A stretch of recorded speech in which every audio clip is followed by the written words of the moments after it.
أعوذ بالله من الشيطان الرجيم بسم الله الرحمن الرحيم اللهم صل على محمد وعلى آل محمد وبارك وسلم اما بعد میرے عزیز بزرگوں دوستو، اللہ کا بڑا احسان ہے، اللہ کا بڑا کرم ہے کہ اللہ تبارک تعالیٰ نے ہم سب کو صاحب ایمان بنایا ہے اور حضرت محمد مصطفیٰ صلی اللہ علیہ وسلم کی امت میں پیدا فرمایا ہے۔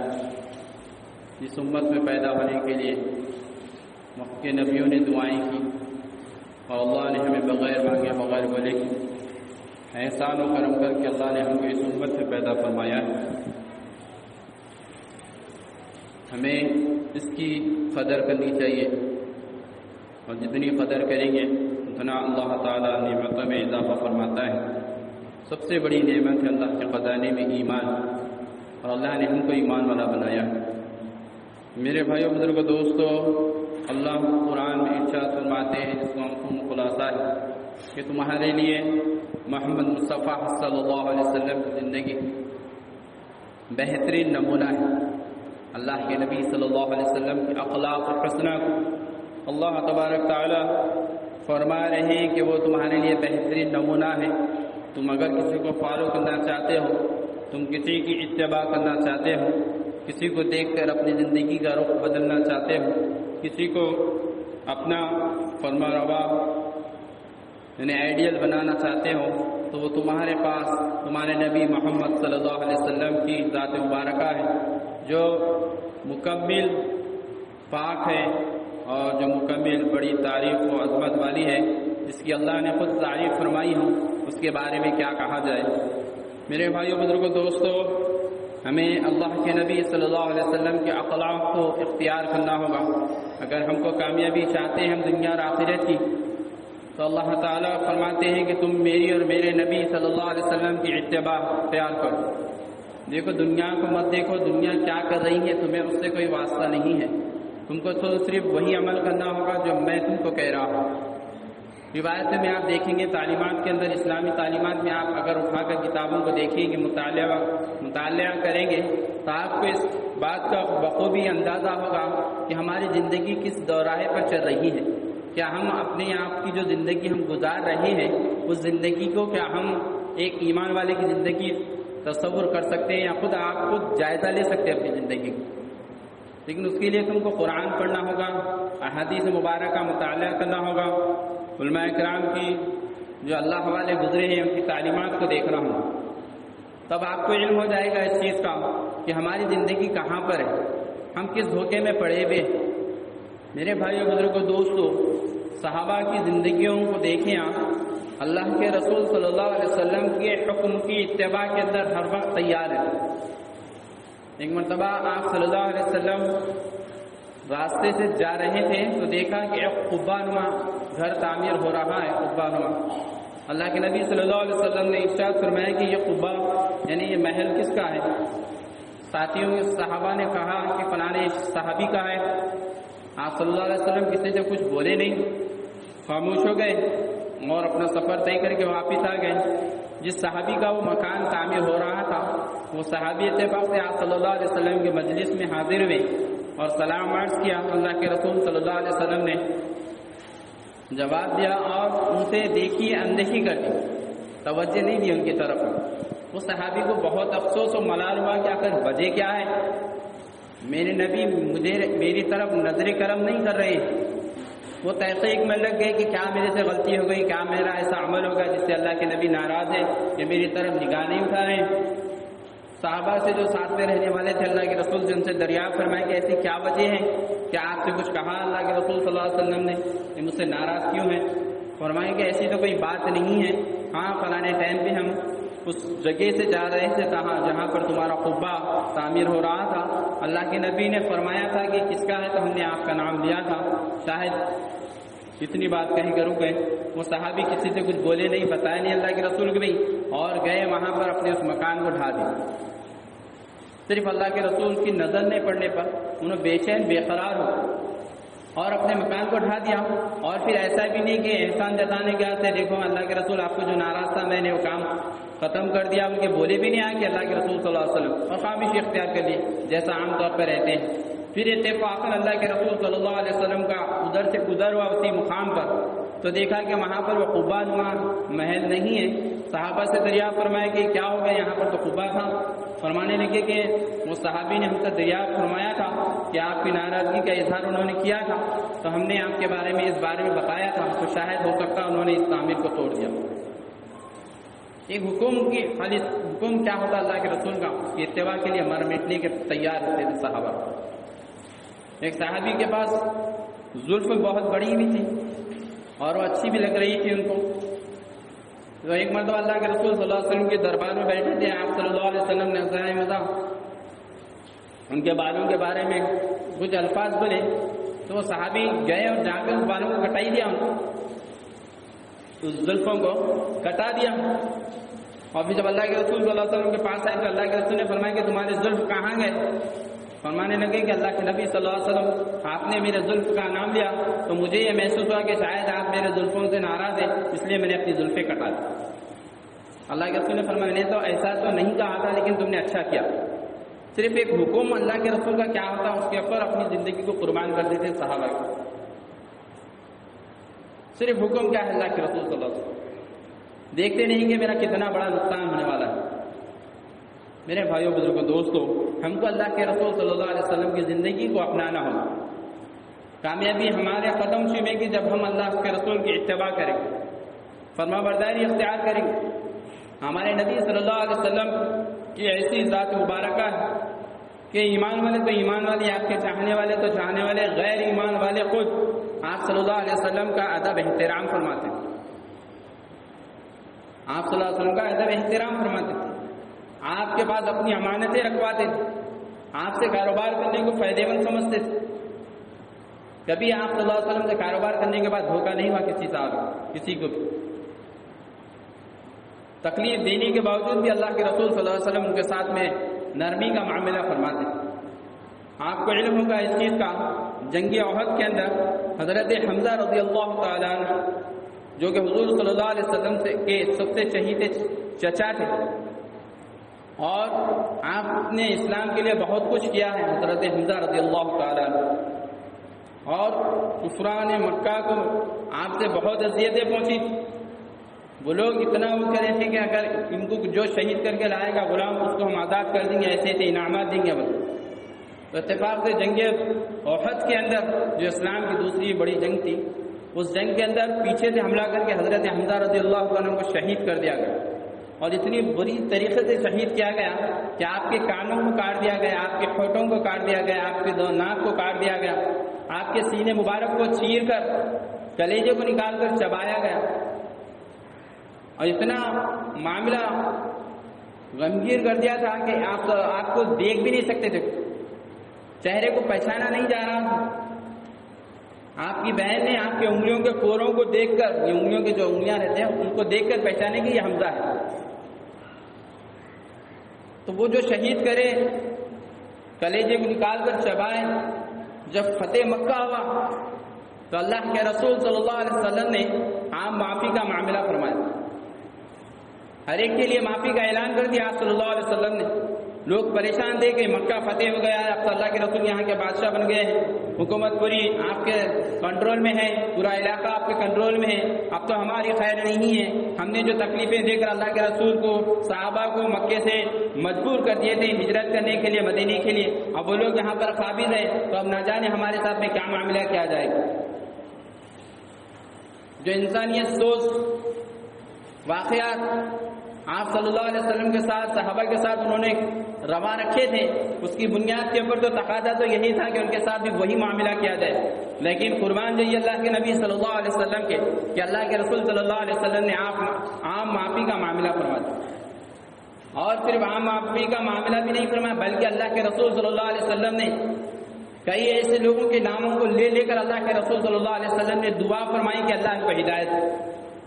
جو دشمن تھے آپ کے، ان کے لیے بھی اللہ کے رسول صلی اللہ علیہ وسلم نے ہدایت کی دعا فرمائی۔ طائف کا واقعہ بھی آپ کو معلوم ہے، طائف کے مقام پر جب اللہ کے رسول صلی اللہ علیہ وسلم دین کی محنت کرنے کے لیے گئے، وہاں کے بڑے بڑے سرداروں سے ملاقات کی، جب ان کو دین کی دعوت دی، اسلام کی دعوت دی، اپنے ایک ہونے، اللہ کے ایک ہونے کی اور اپنے رسول ہونے کی دعوت دی، تو وہاں کے سرداروں نے آپ کی مدد نہیں کی بلکہ آپ کو برا بلا کہا۔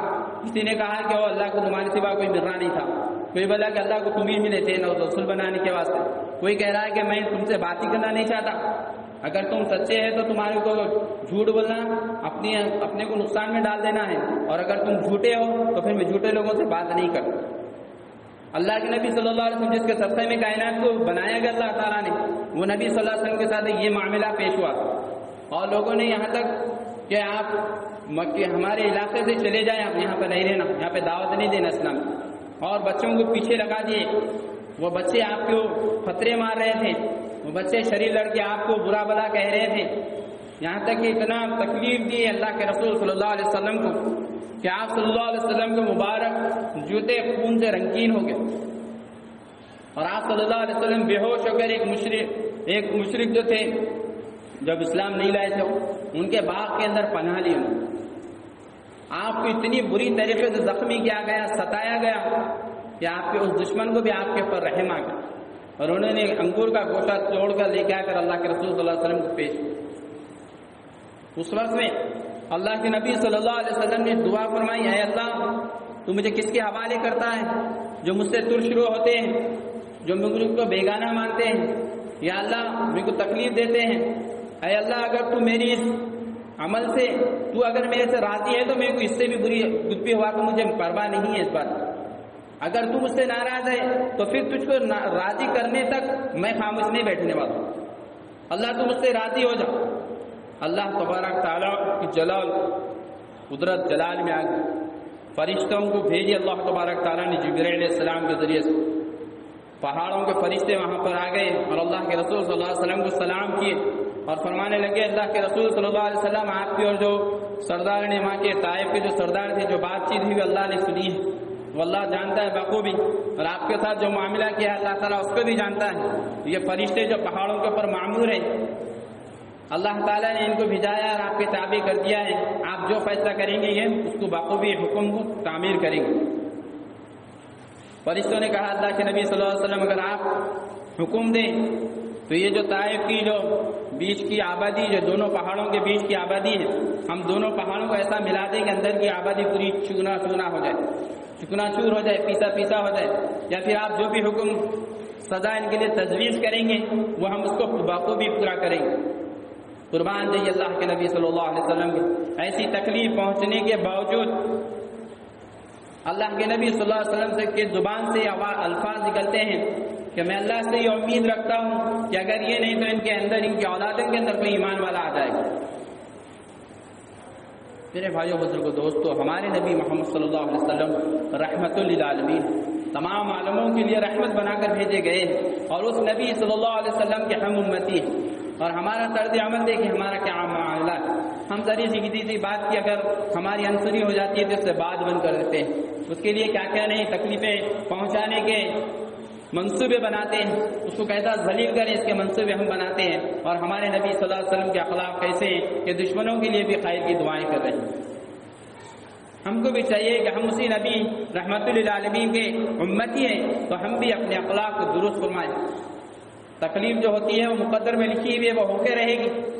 اگر آپ دینی اعتبار سے نہیں دیکھیں گے تو دنیا اعتبار سے تکلیف کو جھیلنا پڑے گا، لیکن آپ صبر کریں گے اس کے اوپر اللہ تعالیٰ اجر و ثواب عطا کرے گا۔ میرے بھائیوں بزرگوں دوستو، ہم کو اسلام پر چلنا ہوگا، قرآن و سنت کے مطابق اپنی زندگی کو گزارنا ہوگا، شرک و بدعات سے اپنے آپ کو محفوظ رکھنا ہوگا۔ ہر وہ عمل جو شریعت سے ثابت نہ ہو، جو قرآن و حدیث سے ثابت نہ ہو، وہ بدعت کہلاتا ہے، اور بدعت گمراہی کا راستہ کھولتا ہے۔ آج دنیا کے اندر دیکھ رہے ہیں آپ اپنی آنکھوں سے کہ ایسی بدعات پھیلتی جا رہی ہیں اور اس کو لوگ ثواب سمجھ کے کام کر رہے ہیں۔ میرے بھائیوں بزرگوں دوستو، ہم کو اپنے آپ کو، اپنی اولادوں کو اور ساری انسانیت کو شرک و بدعات سے محفوظ رکھنے کے لیے کوششیں کرنا ہے۔ اللہ نے ہم کو ایمان والا بنایا ہے. کلمہ توحید لا الہ الا اللہ محمد رسول اللہ صلی اللہ علیہ وسلم اللہ نے ہم کو عطا فرمایا ہے. اور اس کا تقاضا یہی ہے کہ ہم جہاں برائی ہو اس برائی کو روکنے کے لیے کوشش و محنت کریں، نیکی کو آگے بڑھائیں، برائی کو دفن کریں. جتنی ہمیں طاقت و قوت اللہ نے دی ہے اس کا استعمال کرتے ہوئے اگر ہمیں طاقت ہے تو ہاتھ سے برائی کرو. اگر اتنی طاقت نہیں ہے تو زبان سے اس برائی کا اعلان کرو کہ بھائی یہ برائی ہے، عمل چھوڑو، یہ غلط ہے، تم کر رہے تو غلط. اگر اتنی بھی طاقت و قوت نہیں ہے تو پھر دل سے برا سمجھو اور اللہ سے دعا کرو، وہاں سے ہٹ جاؤ. ایسا نہیں کہ ہم تو کر رہے نہیں، دوسرے کر رہے ہیں تو ان کے ہاں میں ہم ملا رہے ہیں. ایسا نہیں میرے بھائیو، ہم ایمان والے ہیں. اللہ نے ایمان دیا، ہم کو کلمہ دیا.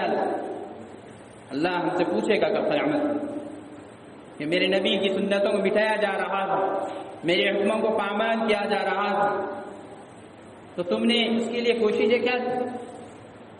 میرے بھائیو بزرگوں دوستو، ہم کو اللہ نے جو صلاحیت عطا فرمائی ہے اس کا استعمال کرو. کل پوچھو گی میرے بھائی اللہ کے پاس. آج ہم ایسا نہیں کہ پورے دن ایک طرف ہو گئے تو ہم بھی ادھر ہی پٹری میں چلے جائیں. ہمارے نبی صلی اللہ علیہ وسلم جب دین کی دعوت لے کر آئے تھے تو آپ صلی اللہ علیہ وسلم اکیلے کھڑے تھے، کوئی ان کے سپورٹ میں کھڑا ہوا نہیں تھا. اسلام کی جب آپ صلی اللہ علیہ وسلم نے دعوت دی تو سب سے پہلے پتھر اٹھانے والا، سب سے پہلے آپ کو جھٹلانے والا آپ کے خاندان کا فرد ابو جہل تھا. آپ نے ہمت نہیں آئی بلکہ محنت کی، ایسی محنت کی، ایسے اخلاق سے پیش آئے لوگوں سے کہ لوگ اسلام میں داخل ہوتے چلے. سب سے پہلے نوجوانوں کے اندر، جوان لوگوں کے اندر اسلام قبول کرنے والے بڑوں میں حضرت ابو بکر صدیق رضی اللہ تعالیٰ جو آپ کے دوست، آپ نے جب دعوت دی اسلام کی انہوں نے ایکسپٹ کیا، قبول کیا. تو سب سے پہلے ایمان لانے والے شخص حضرت ابو بکر صدیق رضی اللہ تعالیٰ. اور خواتین کے اندر، عورتوں کے اندر سب سے پہلے ایمان لانے والی حضرت خدیجہ الکبریٰ رضی اللہ تعالیٰ عنہ جو کہ آپ کی شریک حیات، آپ نے ایمان قبول کیا. بچوں میں سب سے پہلے ایمان لانے والے حضرت علی رضی اللہ تعالیٰ جو آپ کے چچازاد بھائی تھے. غلاموں میں حضرت بلال رضی اللہ تعالیٰ. میرے بھائیوں بزرگوں دوستوں، ہم کو بھی ٹھہرنا ہوگا، برائی کے خلاف ہم کو بھی ٹھہرنا ہوگا، محنتیں کرنا ہوگا، مسجدوں کو آباد کرنے کی فکر کرنا ہوگا. مسجدوں کو وہی لوگ آباد کرتے ہیں جو اللہ پر اور روزہ قیامت کے دن پر ایمان رکھتے ہیں. ہم مسجدوں کو آباد کریں، ہم مطمئن نہ ہو کہ میں تو نماز پڑھ رہا ہوں، میری تو الحمدللہ نمازیں ہو رہی ہیں. نہیں میرے بھائیوں بزرگ دوستوں، جو میرا بھائی نماز نہیں پڑھا اس کی بھی ذمہ داری میرے اوپر ہے. میرے ماں باپ جو نماز نہیں پڑھے ان کی ذمہ داری بھی میرے اوپر ہی ہے. میری شریک حیات، میری بیوی بچے اگر نماز نہیں پڑھے تو ان کی ذمہ داری بھی میرے اوپر ہے. میرے دوست احباب رشتے داروں میں اگر کوئی نماز نہیں پڑھا تو ان کی ذمہ داری بھی میرے اوپر ہے. میرے اڑوس پڑوس میں، میرے محلے میں، شہر میں کوئی نماز اگر نہیں پڑھا، اللہ کے حکموں کے خلاف جا رہا، تو ان کو دین کے اندر لانے کے لیے، ان کو اسلام پہ چلانے کے لیے کوشش محنت کرنا میری اپنی ذمہ داری ہے. یہ کسی امام کی ذمہ داری نہیں ہے، یہ کسی صدر کی ذمہ داری نہیں ہے، بلکہ جس نے بھی کلمہ پڑھا ہے لا الہ الا اللہ محمد رسول اللہ صلی اللہ علیہ وسلم، اس کی ذمہ داری ہے. جو اللہ پر یقین رکھتا ہے، جو اللہ پر ایمان رکھتا ہے، جو اللہ کے نبی صلی اللہ علیہ وسلم پر ایمان رکھتا ہے، جو اللہ کے نبی صلی اللہ علیہ وسلم کو چاہتا ہے، جو سچا عاشق رسول ہے، جو سچا عاشق محمد صلی اللہ علیہ وسلم ہے، جو محمد صلی اللہ علیہ وسلم سے سچی پکی محبت کرنے والا ہے، اس کی یہ ذمہ داری ہے کہ وہ خود بھی نیک عمل کرتے ہوئے دوسروں کو نیکی کی طرف بلائے، خود بھی برائی سے بچتے ہوئے دوسروں کو بھی برائی سے بچائے. میرے بھائیوں بزرگوں دوستوں، ہم کو شرک سے بچنا ہے. چھوٹی چھوٹی چیزیں رہتی ہیں، ہم اس کو غور نہیں کرتے. اگر کوئی مصیبت، کوئی پریشانی آ جائے، کوئی معاملہ تمہارا حل نہیں ہو رہا ہے تو ہم کو بتایا گیا ہے، قرآن اور حدیث کی روشنی میں تعلیم دی گئی ہے. خود اللہ کے نبی صلی اللہ علیہ وسلم نے، صحابہ نے عمل کر کے بتلایا ہے کہ ہم کو کس طرح سے اللہ سے مانگنا ہے. تم کو کوئی مصیبت، کوئی پریشانی، کوئی حاجت ہے، کوئی ضرورت ہے آپ کی، چاہے کچھ بھی بنانی مسائل ہو، چاہے شادی کا مسئلہ ہو، یا اولاد کا مسئلہ ہو، یا کاروبار کا مسئلہ ہو، یا دشمنی کا مسئلہ ہو، یا مقدمات کا مسئلہ ہو، یا صحت کا مسئلہ ہو، ترقی کا مسئلہ ہو، کامیابی کا مسئلہ ہو، کچھ بھی آپ کا مسئلہ ہو، آپ کو بتایا گیا کہ وضو بناؤ، 2 رکعت نماز پڑھو، اللہ سے مانگو. نماز ایک ایسی اہم عبادت ہے جو اللہ کے خزانے سے براہ راست لینے کا ذریعہ ہے. بندہ جب 2 رکعت نماز پڑھتا ہے، جس کو اللہ اور فرشتوں کی سوا کوئی نہیں دیکھتا، اللہ تعالیٰ اس کی مغفرت فرما دیتا ہے، اس کے گناہوں کو معاف فرما دیتا ہے، اس کی دعائیں قبول فرماتا ہے. تو ہم کو اللہ سے مانگنا ہے. کوئی بھی مسئلہ ہوگا، یہ ایسا بھی مسئلہ ہوگا، اللہ سے مانگوا. نماز پڑھو 2 رکعت نماز پڑھ کے اللہ سے دعا کرو. صدقہ خیرات کرو. صدقہ خیرات سے مطلب یہ نہیں کہ آنکھوں سے اتارے ایسا باہر دیے غیر ایمان والوں کی طرح سے وہاں کے دے دے رہے، کسی کو اس کو صدقہ نہیں کہتے. کسی کی مدد کرو. لاکھوں کروڑوں کی ضرورت نہیں ہے. آپ کے پاس استطاعت جتنی ہے، 1 پائی کی ہے آپ کے پاس استطاعت، وہ 1 پائی صدقہ کرو. ارے میں کہنے ہے کیا، میں کہنے کچھ بھی نہیں ہے، میں کچھ دوسرے دے رہے نہیں. آپ کہنے جو ہے اس میں سے اللہ کے راستے میں دو. اللہ کے بندوں کی، اللہ کے مخلوق کی مدد کرو. تو چاہے وہ انسانیت ہو، چاہے چرندے پرندے ہو، کوئی بھی ہو، آپ صدقہ خیرات کرو. اللہ کے بندوں کی، اللہ کے مخلوق کی مدد کرو. پھر دعا کرو اللہ سے، آپ کے اللہ دعا قبول کرے. نیت اس طرح سے مانگنا ہے کہ اللہ میرا یہ فلانا کام ہو جائے گا، اللہ میں 2 رکعت نماز پڑھ کے دعا کروں، شکر ادا کروں. اللہ میں اگر استطاعت ہوں گی تو میں چند جو بھی اللہ کو مجھ کو دیں گا، میری استطاعت کے حساب سے میں تیرے بندوں کی مدد کروں گا، کھانا کھلاؤں گا، کچھ بھی کروں گا، یا ایک روزہ رکھوں گا، 2 رکعت نماز پڑھوں گا، 1 گھنٹے کی صلاۃ تسبیح کی نماز پڑھوں گا. یا اللہ میرا کام ہو جائے گا، میں 1 رات کا اعتکاف بیٹھوں گا، 1 گھنٹے کا اعتکاف بیٹھوں گا. اللہ میں 1 گھنٹہ یا 5 منٹ قرآن کی تلاوت کروں گا. اللہ یہ میرا فلانا کام بن جائے گا، انشاءاللہ اللہ میں تیری رضا کے لیے، تیرے شکرانے کے طور پر میں سجدہ ادا کروں گا. یہ مانگنے کا طریقہ ہے. منتیں اس طرح سے مانی جاتی ہے. حضرت علی رضی اللہ تعالی عنہ کہ صاحبزادے حضرت حسن اور حضرت حسین رضی اللہ تعالیٰ عنہ ایک مرتبہ بیمار ہو، اور بہت بیمار ہو، صحت آ رہی نہیں. تو بی بی فاطمہ رضی اللہ تعالیٰ عنہ اور حضرت علی رضی اللہ تعالیٰ عنہ نے نیت مانگی، اللہ تعالیٰ اگر میری اولاد کو صحت ہو جائیں گی تو ہم شکرانے کے 3 روزے رکھیں گے. الحمدللہ اللہ کا کرم ہو، دونوں صاحبزادوں کو صحت نصیب ہو گئی. اب شکرانے کے طور پر روزہ رکھنا ہے. روزہ رکھنے کے لیے گھر میں کچھ بھی نہیں، کھانے کے لیے کوئی چیز نہیں ہے. پانی سے ہی سحر کر لیا. سحر میں کھانے کے لیے کوئی چیز نہیں تھی، لیکن منت مانگے تھے اللہ تعالیٰ روزہ رکھتے بلکہ، تو سحر پانی سے کر لیا. اور پھر روزہ گزر رہا ہے، گھر میں کوئی چیز کھانے کی نہیں ہے. حضرت علی رضی اللہ عنہ ایک یہودی کے پاس گئے اور اس کن سے اجرت کے طور پر اون جو رہتا ہے وہ لیے، اس کن سے دھاگا بنانے کا، روئی وغیرہ جو رہتی، یہ کام لیے اور لا کر حضرت فاطمہ رضی اللہ عنہ کو دیے کہ یہ بولتے سو کام بنائیں گے تو اس کو دیں گے، انہیں جو دیں گا، اس کے اوپر ہم رات کا ناشتہ کریں گے، ڈنر کریں گے. برحال انہوں نے وہ محنت کی، محنت کر کے وہ جو اجرت دینا تھا کام دے دیے. اس نے اجرت کے طور پر، محنتانے کے طور پر کچھ جو دی، اس سے روٹی بنائی گئی. 5 روٹیاں چھوٹے چھوٹے بنائے. اب جب مغرب کا ٹائم ہوا، افطار کے لیے بیٹھے، ایک فقیر نے آ کر آواز دی کہ اللہ کے نام پہ مجھے دو، بھوکا ہو. تو آپس میں مشورہ کرے بیوی بچے. حسین تھے، ایک غلام تھی خادمہ، علی اور بیوی فاطمہ رضی اللہ، 5 جنے تھے. تو انہوں نے مشورہ کرے کہ کیا کریں گے. بولے کہ ٹھیک ہے پانی سے افطار کر لیں گے، یہ کسی غریب کو دے دو، اللہ کا بندہ ہے، اللہ کے نام پہ منگ رہا ہے، اس کو دے دو. اس دن کی روٹی اس کو دے دیے، افطار پانی سے کر لیے. دوسرے دن پھر روزہ رکھنا تھا، گھر میں کوئی چیز تھی نہیں، پھر پانی سے سحر کر لیے. پھر دوسرے دن بھی ایسے ہی کام ہوا، تھوڑی اجرت ملی، اس کے اوپر بنایا گیا، روٹی بنائی گئی. پھر ایک کوئی قیدی آ کر کہنے لگا کہ میں قیدی ہوں، مجھے کھانے کے لیے کچھ نہیں ہے، مجھے عنایت کیجیے. تو انہوں نے مشورہ کر کے اس دن کی روٹی بھی اس کو دے دی. تیسرا دن بھی ایسے ہی گزر گیا، تیسرے دن میں بھی کوئی آیا، اس کو دے دیے. 3 دن سے فاقے ہیں، روزہ ہے. پھر حضرت اللہ کے رسول صلی اللہ علیہ وسلم کو اللہ تبارک تعالیٰ نے کچھ خبری دی، سنایا پورا واقعہ، دیکھو تمہارے گھر والے ایسے. قرآن کی آیت نازل کہ اللہ کے نیک بندے جو آخرت پہ یقین رکھتے ہیں وہ ایسے رہتے ہیں کہ وہ اپنی جانوں کے اوپر دوسروں کو ترجیح دیتے ہیں. جن کے کھانے کے اندر غلاموں کا، یتیموں کا، قیدیوں کا حصہ رہتا ہے، اللہ ان سے راضی ہے. قرآن کی آیتیں نازل ہوئی. اللہ کے رسول صلی اللہ علیہ وسلم آگے بیٹی فاطمہ سے فرمانے لگے کہ اللہ تمہارے عمل کو قبول کر لیا ہے، اور خوب آپ صلی اللہ علیہ وسلم.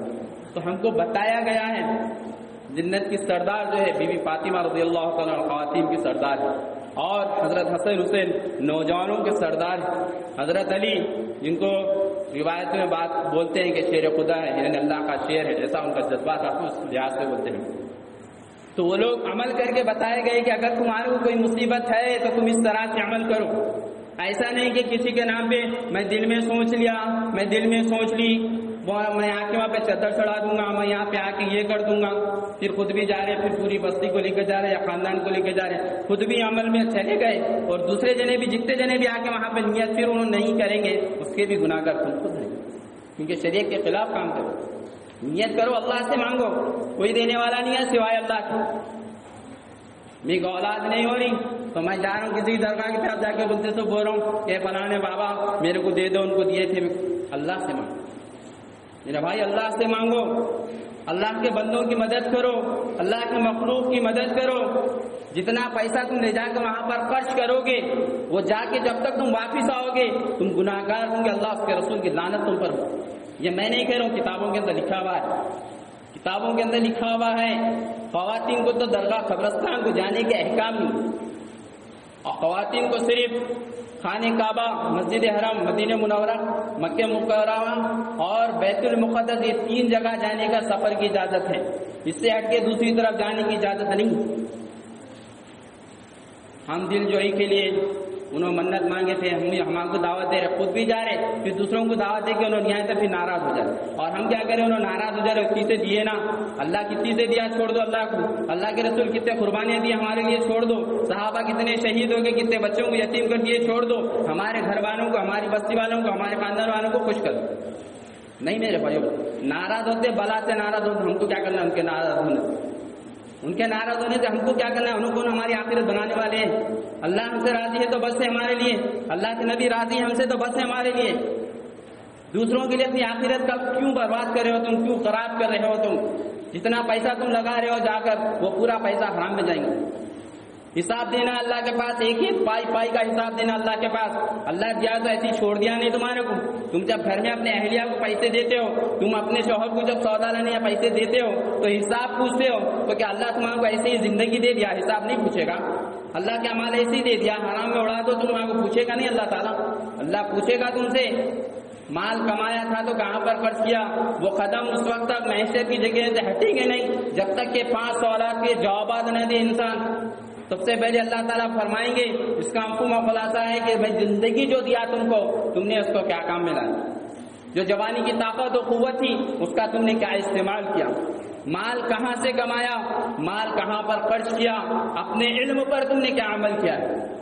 میرے بھائی بزرگوں دو بہت جنے بولتے ہیں نہیں اب ہم لوگ، آپ بول رہے تو بات نہیں ہے، لیکن ہم نیت کر لیے تھے نا، وہ نیت ہوئی سے نہیں بنی. اگر تم شراب پینے کی نیت کے لیے تو کیا نیت ہو جائے گی؟ شراب پینگے تم تھوڑا ہی، نیت قبول ہی نہیں ہو. پہلے تم غلط اختیار کرے تو الفاظ تمہارے بولنے سے کچھ ہونے والا نہیں. دل میں سوچ لے، دل میں نہیں، پیدا ہونے سے پہلے اللہ کی توحید کا دم بھر کے آئے تو دنیا کے اندر، تو پہلے کے اوپر ترجیح دو. دل میں سوچ لیے تھے، ہم کرے تھے، انہوں بولے تھے، وہاں جا کے بالا اتاریں گے، یہاں جا کے ایسا کریں گے، حساب دینا اللہ کے پاس. گھر میں گھر والا کو اصلاح بنا کے گھر میں آ رہا تھا، غسل کرے بغیر گھر میں آنے نہیں تھے اس کو، اور تم اللہ والوں کے پاس جا کے بالا نکالنے جاتے، اپنی غلاظہ جا کے وہاں پہ ڈالتے. کیا جواب دیں گے؟ کدھر سوچ جا رہی ہے آخر تم لوگ؟ تو میرے بھائیوں بزرگوں کو تو یہ عمل کرنا ہے ہم کو کہ نیت جو کریں گے اللہ سے کرنا ہے، اللہ سے مانگنا ہے. نماز پڑھنے کی، روزہ رکھنے کی، صدقہ خیرات کرنے کی، کھانا کھلانے کی، یا جو بھی تمہارے کو اختیار ہے، تمہارے کو اعتکاف کیا، کیسی بھی نیت کرو، اللہ سے مانگو، اللہ دینے والا ہے. اللہ تمہارے عمل کو دیکھنے والا ہے، تمہاری زندگیوں کو دیکھنے والا ہے. تمہارے لیے اگر وہ سوٹیبل جو دعا آپ کر رہے ہیں تو اللہ ضرور قبول کرے گا. اگر آپ کے لیے نقصان کی بات ہے تو اللہ تعالیٰ حکمتاً اس دعا کو قبول نہیں کرے گا، اس کے بدلے دوسری چیز تم کو عطا کرے گا. اور اگر وہ بھی نہیں ہوا تو آنے والی مصیبت سے اللہ تعالیٰ اس تمہاری دعا کو بیچ میں لا کر اس مصیبت سے تمہاری حفاظت کرے گا. نہیں اب پہلی بار، اب آخری بار کر لیں گے، آئندہ سے پھر نیت نہیں کریں گے، سوچو نہ کو چھوڑ دو، کچھ ہونے والا نہیں ہے. نہیں وہ نہیں جانے سے ہم نیت کرے تھے، نہیں جانے سے ایسا ہو رہا. پیدا ہونے سے پہلے اللہ سے دعائیں کر کے ایسے ہم اللہ سے حق بات وعدہ کر کے، اللہ بے شک آپ ہی ہمارے رب ہے، آپ ہی ہمارے پالنے والے ہیں. اللہ تعالیٰ وہ جو بات کرے تھے، ہم وعدہ کرے تھے، اس کو آزمانے کے لیے دنیا میں بھیجا. تو کسی کے بولنے سے بھگائے مت آؤ، اپنے ایمان کی حفاظت کرو، اپنے عمل کی حفاظت کرو. اللہ معاف کرنے والا ہے.